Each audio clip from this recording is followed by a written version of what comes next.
Pantadarayu, Pantadarayu, Senafini Badisau, Senafini Badisau, Teni Utakurecha, Tawanati Fukutau, Nusaruna Kunalevidu, Tiisipala, Pantadarayu, Pantadarayu, Senafini Badisau, Kutia Utuna, Falian Suayana, Sanifa Utapisang, Dua Karikamina.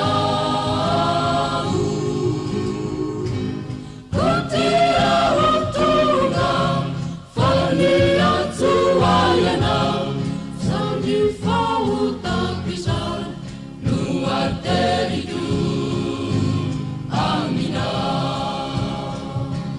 Dua Teridu, Amina.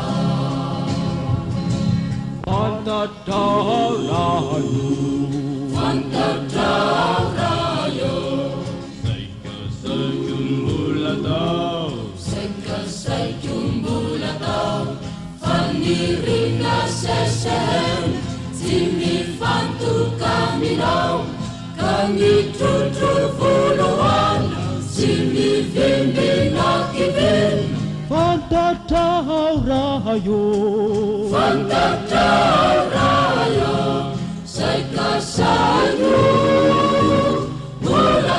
Sayumbulatau, Kutia Utuna, Falian Suayana, Sangita